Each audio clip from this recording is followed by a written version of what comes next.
ഷിൻചാനെയും കൊണ്ടാണ് ഈ വട്ടം ഹൃത്തിക്ക് എക്സിബിഷൻ കാണാനായിട്ട് വന്നത്. കഴിഞ്ഞ തവണ ഉണ്ടായിരുന്ന അതേ സ്റ്റാളുകൾ തന്നെയാണ് തുടക്കത്തിൽ ഈ വട്ടം ഉണ്ടായിരുന്നത്. അതിന് മാറ്റമൊന്നും വന്നിട്ടില്ല. കാർപ്പറ്റ്, ബെഡ്ഷീറ്റ്, കപ്പുകൾ, ഗ്ലാസുകൾ, പാത്രങ്ങൾ അങ്ങനെയുള്ള സ്റ്റാളുകളാണ് ഏറ്റവും മുന്നിലുണ്ടായിരുന്നത്. നമ്മൾക്ക് കുപ്പി ഗ്ലാസ് വാങ്ങാനുണ്ടായിരുന്നു. 5 ഗ്ലാസുകളാണ് വാങ്ങിയത്. അതുകൂടാതെ ഹൃത്തിക്കിന് വേണ്ടിയിട്ട് ഒരു ചെറിയ ഗ്ലാസ് കൂടി നമ്മൾ വാങ്ങിയിട്ടുണ്ടായിരുന്നു. ഒരുപാട് വെറൈറ്റി ആയിട്ടുള്ള ഗ്ലാസ് ഐറ്റംസ് ഒന്നും ഇവിടെ ഉണ്ടായിരുന്നില്ല അങ്ങനെ എടുത്ത് പറയാനായിട്ട്. സാധാരണ ഷോപ്പിൽ കാണുന്ന ഐറ്റംസ് തന്നെയാണ് ഉണ്ടായിരുന്നത്. റേറ്റിൽ കുറച്ച് കുറവുണ്ടെന്ന് മാത്രം. ഹോട്ട് വീൽസിൻ്റെ ഒരു സെക്ഷൻ ഉണ്ട് ഇവിടെ. ഇഷ്ടംപോലെ ഹോട്ട് വീൽസ് കാര്യങ്ങളുണ്ട്. അത് കഴിഞ്ഞിട്ട് ബാഗിൻ്റെ ഒരു സ്റ്റാളാണ് വരുന്നത്. ബാഗിൻ്റെ സ്റ്റാൾ കഴിഞ്ഞ് കഴിഞ്ഞാൽ പ്രധാനമായിട്ടും മിഠായിയുടെ സ്റ്റാളാണ്. നമ്മളും അത് തന്നെയാണ് നോക്കിയത്. കഴിഞ്ഞ തവണ വന്ന സമയത്ത് ഒരുപാട് മിഠായികൾ നമ്മൾ വാങ്ങിയിട്ടുണ്ടായിരുന്നു. ഇപ്പോൾ പൊതുവേ കടകളിലൊന്നും കാണാത്ത ടൈപ്പ് പഴയ മിഠായികൾ തന്നെയാണ് ഈ ഒരു സ്റ്റാളിലുള്ളത്. 30 രൂപയൊക്കെയാണ് പാക്കറ്റുകൾക്ക് വരുന്നത്.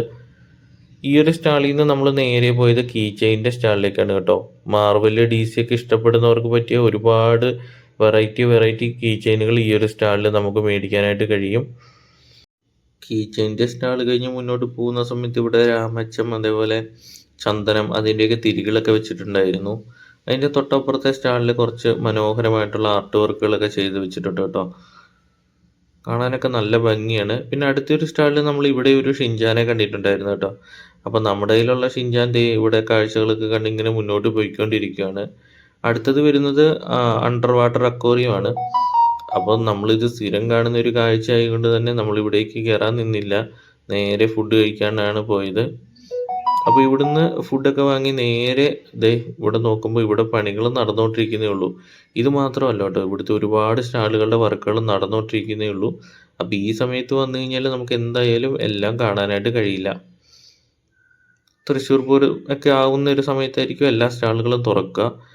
നമ്മൾ അടുത്തൊരു സ്റ്റാളിൽ കയറിയിട്ട് കുറച്ച് കോയിൻസ് വാങ്ങിയിട്ടുണ്ടായിരുന്നു കേട്ടോ. നമുക്ക് കോയിൻ കളക്ഷൻ ഉള്ളത് കൊണ്ട് തന്നെയാണ് നമ്മൾ കുറച്ച് വെറൈറ്റി കോയിൻസ് വാങ്ങിയത്. പഴയ കാലത്തിൻ്റെ ഓർമ്മകൾ ഉണർത്തുന്ന ഒരുപാട് കാര്യങ്ങൾ ഇവിടെ ഇങ്ങനെ വിൽക്കാനായിട്ട് വെച്ചിട്ടുണ്ട് കേട്ടോ. ഗ്രാമഫോണും വിളക്കും, അതേപോലെ ലാൻഡ് ഫോണും കണ്ണാടികളും തൂക്കുവിളക്കും, അങ്ങനെ ഒരുപാട് ഐറ്റംസ് ഇവിടെ വെച്ചിട്ടുണ്ട് കേട്ടോ. അപ്പോൾ ഇതൊക്കെ ചെറിയ റേറ്റിന് ഇവിടുന്ന് വാങ്ങാവുന്നതാണ്. അടുത്തായിട്ട് ഗെയിമിൻ്റെ സെക്ഷനിലേക്കാണ് കേട്ടോ പോയത്. 18 പോയിന്റുകൾ നേടുമ്പോഴാണ് ഇവിടെ സമ്മാനങ്ങൾ കൊടുക്കുന്നത്. നമുക്ക് കൃത്യം 18 പോയിന്റ് കിട്ടിയതുകൊണ്ട് തന്നെ ഒരു റോസാപ്പൂ സമ്മാനമായിട്ട് കിട്ടി.